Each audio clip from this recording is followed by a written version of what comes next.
Well, it's time now for MediaWatch, and Emma James has joined us in the studio. Hi there, Emma. And we're starting with what is going on in Poland tonight. Thousands of women putting on black clothes. They say they're mourning their reproductive rights, essentially, because the government is trying to crack down even more on access to abortions. Yes, absolutely. Poland already has one of the strictest, tightest laws preventing most abortions within Europe, but they do want to take it even further. And Polish women have been here before. It's why we're seeing images like this online, déjà vu, because back in October 2016, they went out onto the streets and managed to stop a previous attempt to tighten up those abortion laws.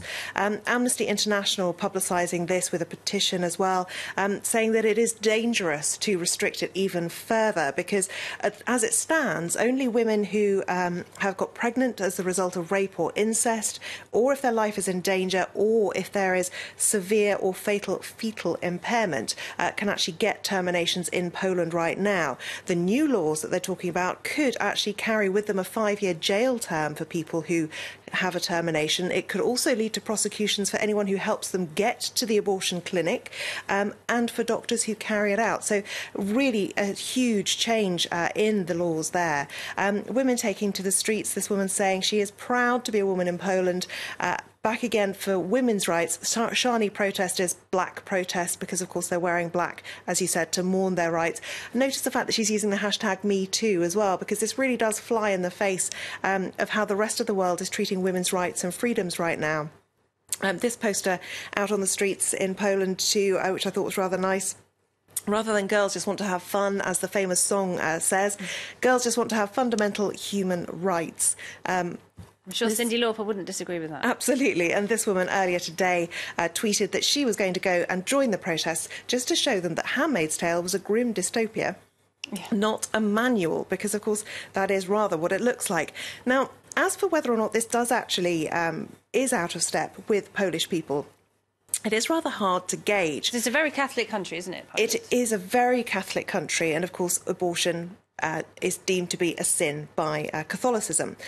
This particular website, which is a European petition site, claims to have collected 830,000 signatures from people in Poland who want an end to what they call eugenic abortion, where it is children who are deformed or disabled and they are terminated because the disabilities are so serious. And these are babies that wouldn't even live very long if they were born. Not only would they have very it could also include children who are Down syndrome, okay, right. And that's where one of the main controversies lies.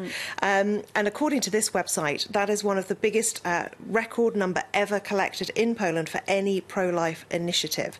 Catholic World Report also talks about the fact that in 2016, a poll carried out in Poland found that 66% of people, so a fairly sizable majority, believe that always and regardless of the circumstances, human life should be protected from conception to natural death. OK, all right. And we'll be speaking to a Polish sociologist about that, actually, later in the programme. But let's move on to something else, Emma. This is Catalonia, of course. They had that failed drive for independence over the summer and signs that they're gearing up to have another stab at it. Yes, however, it isn't Catalonia as a whole that I'm talking about. It is the region of Tabania. Now, if you haven't heard of it, don't worry, you're not geographically ignorant because it doesn't actually exist. It does, however, have its own flag. Here it is, made up from the flags, as with the name, the combination of Tarragona and Barcelona. Those are the Tarragonian and Barcelona flags mixed together to create this fictional sort of parody, really. It's a busy flag, isn't it? It is a very busy flag. This is the map of what it would look like if it really existed. Tabania along the bottom here, Tarragona and Barcelona, of course, the big cities of Barcelona. And although this is something of a joke, it does actually reflect what a lot of people believe, that these two cities should be set apart from Catalonia. They don't want to be separated from Spain, but they believe basically that it's the country bumpkins who want to be independent, and a lot of people within the cities are saying that they don't want that. And what we're seeing is the hashtag Tabania is not Catalonia. Now, some people are having fun with it, like this image of Barack Obama supposedly saying freedom for Tabania, now, yes, we can.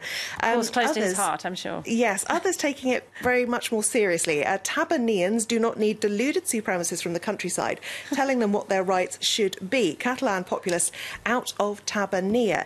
Now, although it is fictional, they have appointed their own first president, and within the video, the promotional video explaining their reasoning, they do actually say that this is not serious. Or is it? And there is quite a bit of speculation that this could actually lead to a serious movement. Wow, a separatist movement inside a separatist movement. Very interesting stuff. Emma, thank you very much indeed. Emma James there.